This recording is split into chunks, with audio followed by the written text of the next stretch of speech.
సంవత్సరాల తరబడి government job కోసం వేచి చూస్తున్నారా? కేవలం 8 నెలల్లో మీ కల నెరవేర్చుకోండి. వెంటనే కింది నంబర్స్ కి కాల్ చేయండి. తల్లి ముందర కొడుకుని, భార్య ముందర భర్తని, చెల్లి ముందర అన్నని చంపడం అంటే ఈ రోజుటికి కూడా మనం మధుసూదన్ భార్య మాట్లాడుతుంటే ఆవిడలో వణుకు అనేది షివరింగ్ వస్తుందండి. నిజంగా అంటే ప్రతి సెకండ్ అది వాళ్ళు మర్చిపోనికి ఎంత ప్రయత్నించినా మర్చిపోయేది కాదు. నిజంగా చెప్పాలి అంటే మనము దయాభిక్ష పెట్టడం వల్ల వీళ్ళు రెచ్చిపోతున్నారా ఏంటి? అదే ఎన్నో జరిగాయి మన మీద దాడులు. మీరే అన్నారు ఒక 150 దాకా జరిగాయని. కొంచెం అప్పుడే కఠినంగా శిక్షలు కన్నా వాళ్ళకి అవతల ఉండింటే ఈరోజు ఇవి జరగకపోయేదా అని అనిపిస్తుంది. ఇది మనం చరిత్ర గురించి చాలా నేర్చుకోవాలండి. మనం చాలా మర్చిపోతాం తొందరగా. ఇప్పుడు నేను చెప్పిన 150 ఉగ్రదారులు కూడా స్వతంత్రం వచ్చిన తర్వాత 1947 మీరు కానీ మొట్టమొదట మన భారతదేశం ప్రపంచంలో కల్లా అతి శక్తివంతమైన దేశం. అది ఒక 1000 సంవత్సరాలు మనము వరల్డ్ ఎకనామిక్ పవర్ గా ఉన్నాం. వరల్డ్ సూపర్ పవర్ అని ఇప్పుడు అమెరికాని ఎట్లా అంటున్నామో మనము వరల్డ్ ఎకనామిక్ పవర్ గా ఒక 1000 సంవత్సరాలు ఉన్నాం. మన దురదృష్టవశాత్తు 712వ సంవత్సరం నుంచి మన దేశం మీద దాడులు మొదలైనాయండి. ఎప్పుడైతే ఎలా భార్యల ముందు, పిల్లల ముందు తండ్రులను ఎలా చంపారో ఆ 717 సంవత్సరంలో కూడా మహమ్మద్ బిన్ కాసిం, మహమ్మద్ బిన్ తుగ్లక్, మహమ్మద్ బిన్ కాసిం ఫస్ట్ టైం వచ్చి అటాక్ చేశాడు మన మీద. ఆ తర్వాత మహమ్మద్ బిన్ తుగ్లక్ అటాక్ చేశాడు. మీకు ఒక విషయం గుర్తుంటుంది, డిసెంబర్ 28, 1398 సంవత్సరంలో తైమూర్ అనే అతను ఎక్కడి నుంచి వచ్చాడంటే అండి సమర్ఖండ్ అనే ప్రాంతం నుంచి, ఉజ్బెకిస్తాన్ లో ఉన్న సమర్ఖండ్ నుంచి అనే ప్రాంతం నుంచి ఢిల్లీకి గుర్రాల మీద వచ్చాడండి 15,000 సైన్యంతో సమర్ఖండ్ అనే ప్రాంతం నుంచి మన ఢిల్లీ వరకు గుర్రాల మీద వచ్చాడండి. అతను కుంటివాడండి. అతని పేరు తైమూర్ అండి. ఆ తైమూర్ ఒకే ఒక్క రాత్రి 1,00,000 మంది మన హిందువులు చంపేశారు ఢిల్లీలో అండి. ఢిల్లీ నడబొడ్డు 1,00,000 మందిని చంపేసి బంగారము, వజ్రాలుతో పాటు 2,00,000 మంది ఆర్టిసన్స్ అంటే స్కిల్డ్ ఆర్టిసన్స్ అంటే వేరియస్ చేతి వృత్తులు చేసే వాళ్ళని నడిపించుకొని ఉజ్బెకిస్తాన్కి మళ్ళీ తీసుకెళ్లాడండి. ఈ ఇన్సిడెంట్ జరిగి మీరు గూగుల్లో సెర్చ్ చేసుకోండి. డిసెంబర్ 28, 1398 ఆ రోజు ఒకే ఒక్క రోజులో 1,00,000 మందిని చంపేసి ఢిల్లీలో 2,00,000 మంది సుశిక్షులైనటువంటి ఆర్టిసన్స్ అంటారు అంటే స్కిల్డ్ ఆర్టిసన్స్ ని తీసుకొని ఉజ్బెకిస్తాన్కి వెళ్ళిపోయాడు. అతను రూల్ చేయలేదు, ఏం చేయలేదు. అది ఒక గొప్ప టెర్రరిస్ట్ అటాక్ మనకి. అతను మనం దోచుకోవడానికి వచ్చాడు, ఒకే ఒక రోజులో 1,00,000 మందిని చంపేశాడు, 2,00,000 మందిని తీసుకెళ్లాడు మన వాళ్ళని ఉజ్బెకిస్తాన్ లో సమర్ఖండ్కి. అది ఒక ఇన్సిడెంట్. ఆ తర్వాత కూడా మనకి ఎన్నో ఇన్సిడెంట్లు జరిగినాయండి. మనం చూస్తా ఉన్నాం గురు తేజ్ బహదూర్ బలిదానం, వాళ్ళ పిల్లల్ని ఎలా చంపారో వాళ్ళ ముందే, తల్లి మీద తండ్రి ముందు మతం మారమని చెప్పేసి మనకి అట్లాంటి ఇన్సిడెంట్లు మనకి కొన్ని లక్షలు ఉన్నాయండి. ఈ టెర్రరిజం బారిన మనం గత 1000 సంవత్సరాల్లో మన భారతదేశం ఎన్ని కోట్ల మందిని కోల్పోయిందంటే అది లెక్కించడమే కష్టం, ఎక్కడ హిస్టరీలో లేదు. మీరు కానీ మొట్టమొదటి మహమ్మద్ బిన్ కాసిం, మహమ్మద్ బిన్ తుగ్లక్ నుంచి 712 సంవత్సరం నుంచి లెక్క పెట్టుకుంటూ వస్తే ఎంతమంది అసూలు బాసారంటే అది ఎన్ని కోట్లు ఉంటుందో అది మనం వెలకడటానికే తెలియదండి. ఆ డేటా ఎక్కడ అవైలబుల్ లేదు. కానీ కొన్ని మాత్రమే మన హిస్టరీలో రాశారు కాబట్టి మనకి ఈ తైమూర్ ఎంతమంది చంపాడు ఇవన్నీ తెలుస్తుంది మనకి. ఎన్నిసార్లు తుగ్లక్ మన మీద అటాక్ చేశాడు ఇవన్నీ కొన్ని మాత్రమే రచించారు, కొన్ని మాత్రం మన దగ్గర లేవండి. సో మన జాతి కొన్ని కోట్ల మందిని ఇలా ఈ విధంగానే మనం పోగొట్టుకున్నాము. అదే ఇప్పుడు కూడా వీళ్ళు రిపీట్ చేస్తారండి. ఇప్పటికి ఏం తేడలేదు. పిల్లల ముందు వాళ్ళ ముందు చంపేశారు కదా, తైమూర్ కూడా అదే చేశాడు, కాసిం బిన్ తుగ్లక్ కూడా అదే చేశాడు. వీళ్ళందరూ అదే చేస్తున్నారు. స్ట్రాటజీ మాత్రం వాళ్ళది అదేనండి. వాళ్ళకి ఎందుకంటే వాళ్ళ గ్రంథాల నుంచి వస్తుందో మరి ఏమో, వాళ్ళందరూ మిస్గైడెడ్ అండి. వాళ్ళ ఆ కాన్సెప్ట్ తోటి మన మీద దాడి చేస్తూనే ఉన్నారు. అప్పటి నుంచి మనం ఆ బాధలు భరిస్తూనే ఉన్నాము. ఇప్పటికైనా ఇప్పుడు మన ప్రభుత్వం ప్రస్తుతం తీసుకున్న కఠినమైన నిర్ణయాలతోటి మనం కొంతవరకు మనం సాధించగలం విజయం. ఎందుకంటే ఇప్పుడు ఆర్మ్డ్ ఫోర్సెస్ అనేది మోస్ట్ పవర్ఫుల్ అండి. మన ఇండియన్ ఆర్మ్డ్ ఫోర్సెస్ వరల్డ్ లో 4th లో ఉన్నాయండి. తర్వాత అంటే ఇప్పుడు పాకిస్తాన్ మన ముందు కంపారిజన్ రాదండి, దేంట్లోనూ లేదు. పాకిస్తాన్ పాపులేషన్ 24 కోట్లు అండి. ఉత్తరప్రదేశ్ కన్నా తక్కువ అండి ఆ దేశము పాపులేషన్ వచ్చేసి.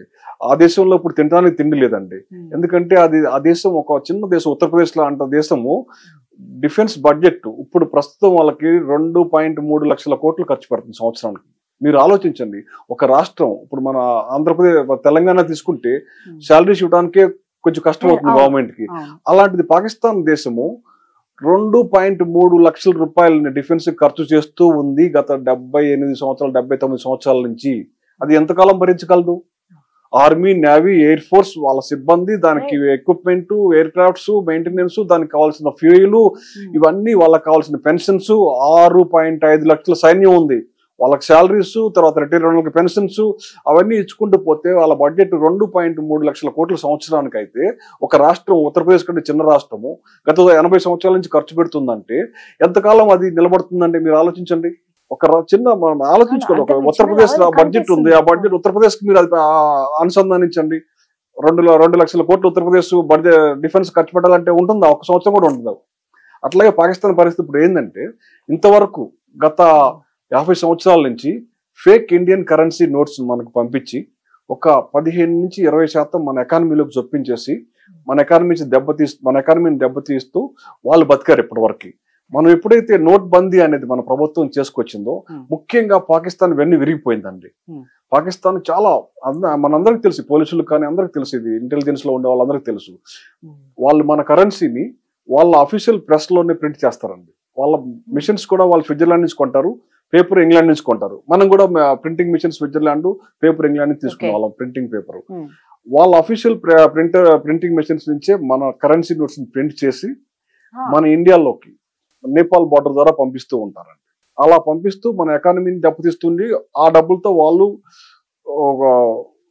కులుగుతూ ఉండేవాళ్ళండి. అంటే మీరు చెప్పేదాన్ని బట్టి చూస్తే వాళ్ళు తాగే నీళ్లు మనం పెట్టిన భిక్ష, మన ఎకానమీతోనే వాళ్ళు బతుకుతున్నారు. మళ్ళా సిగ్గు శరం ఏం లేకుండా దొంగచాటుగా వచ్చి అమాయకులైన ప్రజల్ని బలి చేయడానికి నిజంగా ఆ పాకిస్తాన్ గవర్నమెంట్ ఎందుకు ఆ టెర్రరిజాన్ని అంతగా ఎంకరేజ్ చేస్తుందండి? మళ్ళీ ఈ రోజు విచిత్రం ఏంటంటే, ఒక యాంకర్ నిన్న న్యూస్, పాకిస్తాన్ యాంకర్ ఏడ్చుకుంటూ న్యూస్ చెప్తుంది. ఎందుకమ్మా ఏడుస్తున్నావు? అసలు ఎందుకు ఏడుస్తుందో ఆ కన్నా అర్థం కావాలి. మీరు చేసిందే అధర్మం, మనం ధర్మంగా పోయినాం, వాళ్ళకొకటి మెసేజ్ కూడా ఇచ్చాము, యుద్ధం జరగబోతుంది అని చెప్పి. వాళ్ళల్లో ఒక్క అమాయక ప్రజల్ని కూడా మన వాళ్ళు ఏం చెయ్యలేదు, ఓన్లీ ఉగ్రవాదుల మీదే టార్గెట్ పెట్టారు.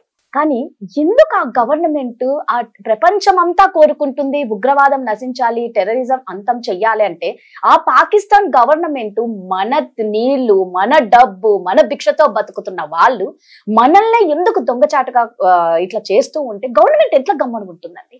మీరు పాకిస్తాన్ ఫార్మ్ అయింది మతమౌఢ్యంతో అండి. మా మతం వేరు, మేము హిందువులతో ఉండలేము, కలిసి ఉండలేము అని జిన్నా ప్రతిపాదించిన 2 దేశాల థియరీ, 2 నేషన్ థియరీ అంటారు.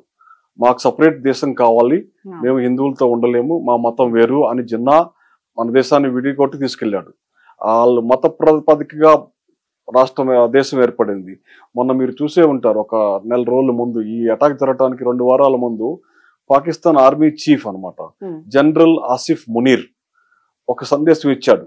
మళ్ళీ ఏదైతే జిన్నా అన్నాడో, మన మతం వేరు, మన భాష వేరు, మనం హిందువులతో ఉండలేము, హిందువులది వేరు అని రెచ్చగొట్టాడు. అది రెచ్చగొట్టిన 1 వీక్ లోనే ఈ అటాక్ జరిగింది. కాబట్టి వాళ్ళు బతికేది ఈ మతమౌఢ్యంతో, మత పిచ్చితోటి. ఎంతకాలం వాళ్ళ మనసుల్లో ఈ మతమౌఢ్యం, మత పిచ్చి ఉంటుందంటే వాళ్ళు అప్పటి వరకు మనం మార్చలేమండి. వాళ్ళని ఆ ఫిలాసఫీ, వాళ్ళ మైండ్ సెట్ మార్చుకోవాలి. ఎప్పుడైతే మనం మిగతా వాళ్ళతో కలిసి ఉండాలి, మిగతా మతాలతో కూడా మనం కలిసి ఉండాలి, వాళ్ళని ఇబ్బంది పెట్టకూడదు అనే మార్పు వాళ్ళలో రావాలండి. అది రావాలంటే మామూలు అది సాధ్యం కాదు, అది ఇంపాసిబుల్. ఇప్పుడు చరిత్ర 1398 అంటే ఇప్పుడు ఏంటంటే 2025. దానికి హోప్ అంటే నేను ఊహాజనితం అండి. ఇప్పుడు నాది ఇది వస్తుంది అని మీరు అడిగారు కాబట్టి నేను చెప్పగలను. వస్తుంది అంటే నేను ఊహించే విధం ఏంటంటే, ప్రస్తుత డెమోక్రాటిక్ వేలో అది చాలా కష్టం అండి. ఒకవేళ ఇట్లాంటి మత ఘర్షణలు, అన్ని మన 10-15 రాష్ట్రాల్లో ఇదే విధంగా కానీ కొనసాగి సివిల్ గవర్నమెంట్ కంట్రోల్ చేయలేకపోతే, అట్లాంటి పరిస్థితుల్లో మిలిటరీ కానీ టేక్ ఓవర్ చేసినా, లేకపోతే డిక్టేటర్షిప్ కానీ టేక్ ఓవర్ చేసినా, ఇప్పుడు మీరు చూడండి చైనాలో తియాన్మన్ స్క్వేర్ అనే ఒక జరిగిందండి. విద్యార్థులు అందరూ నిరసన చేస్తుంటే ఒక 2300 మంది విద్యార్థులు నిర్దాక్షిణ్యంగా గన్స్, మోటార్స్ పెట్టి కాల్చేశారు చైనాలో, తియాన్మన్ స్క్వేర్ ఇన్సిడెంట్. ఆ తర్వాత షీ జిన్పింగ్ చైనాను కంట్రోల్ తీసుకొని పరిపాలిస్తున్నాడు అండి కొన్ని సంవత్సరాల నుంచి. ఆయన ఎప్పటి నుంచి పరిపాలిస్తున్నాడు చూడండి, 20-30 సంవత్సరాల నుంచి పరిపాలిస్తున్నాడు షీ జిన్పింగ్. ఉక్కు పాదంతో పరిపాలిస్తున్నాడు చైనాని. ఆ చైనాలో కూడా ఇస్లాం ఉందండి. ఒక పెద్ద రాష్ట్రం ఉంది జిన్జియాంగ్ ప్రావిన్స్ అని, పాకిస్తాన్ కి బోర్డర్ గా ఉంటుంది ఆ రాష్ట్రం, చైనాది. అక్కడ ఎక్కువ మంది ముస్లింస్ ఉంటారు, 1.5 కోట్లు. ఆ దేశంలో ఇస్లాం ఎట్లా ఉంటుందో మీకు తెలుసా?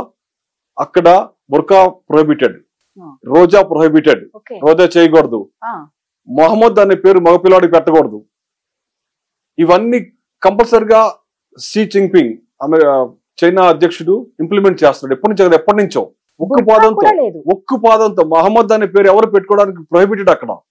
అక్కడ మసీదులు కూడా మినరెట్స్ ఏ ఉండకూడదు. చైనా ఆర్కిటెక్చర్ స్టైల్లో వాళ్ళ మసీదులు కట్టుకోవాలి. వాళ్ళ మసీదులు మన పిల్లర్స్ ఉంటాయి కదా, ఆ పిల్లర్స్ చార్మినార్స్ ఆ టైపు అట్లాంటివి అక్కడ ఉండకూడదు. ఉంటే ఇమ్మీడియట్ కూల్ చేస్తారు. వాళ్ళందరూ చేత డాన్స్ చేస్తారు. డాన్స్ ప్రొహిబిటెడ్ ఇస్లాంలో. సో అవి అంతా చేస్తున్నారు. కానీ ఎవరు వాళ్ళని ఏమనరు. ఏ దేశం అన్నారు? పాకిస్తాన్ అందు, పాకిస్తాన్కి చైనా మిత్రుడు. కానీ వాళ్ళు అక్కడ రోజాను ప్రొహిబిట్ చేసినా, మహమ్మద్ అనే పేరుని ప్రొహిబిట్ చేసినా, ఇవన్నీ బుర్కాను ప్రొహిబిట్ చేసినా అక్కడ ఎవరు అంటలేదు. ఎందుకంటే అది డిక్టేటర్షిప్. సో మన దేశంలో మనం ఇప్పుడు అది ఊహించలేము, అది రాదు. కానీ మన దేశంలో ఇట్లాంటి వాటిని కంట్రోల్ చేయాలంటే ఎయిదర్ డిక్టేటర్షిప్ కానీ మిలిటరీ ఫార్మ్ ఆఫ్ గవర్నమెంట్ కానీ ఉంటేనే కుదురుతుందని నా అభిప్రాయం అనమాట. కానీ అది వచ్చే ఛాన్స్ ఏం లేదు మన దేశంలో. ఎందుకంటే మన fully democratic peace loving people మనం. అదే అండి, అక్కడ వచ్చిన ప్రాబ్లం అంతా అదే. చాలా మనలో ఉన్నంత దయాభిక్ష మన వాళ్ళని పోగొట్టుకుంటున్నామని నిజంగా అందరూ కొన్ని లక్షల మంది అండి. మీరు కానీ మీకు తెలియదు కానీ ఎంతమంది army jawans, air force jawans ఎంతమంది చనిపోయారండి మనకి గత 40 సంవత్సరాలు. ఏమొస్తుందండి ఈ దయాభిక్షతో? మన వాళ్ళని పోగొట్టుకుంటున్నాం తప్ప మనకంటూ ఏమొస్తుంది? అంటే ఆఖరికి అక్కడ ఆవిడ చెప్తుంది రిస్క్ టీమ్ లేదు. ఎందుకండి టూరిజం ప్లేస్, పాపం వెళ్ళి చెప్పుకుందామన్నా ఒక రిస్క్ టీమ్ లేరు, అక్కడ ఎవరు లేరు. అదేనండి బాధాకరమైన విషయం ఏంటంటే జమ్మూ కాశ్మీర్ లో ఒక 40 టూరిస్ట్ ప్లేస్లు ఉన్నాయండి. ఈ ప్రత్యేక ప్లేస్ ఇంకా ఓపెన్ చేయలేదు యాక్చువల్ గా టూరిస్ట్ కి.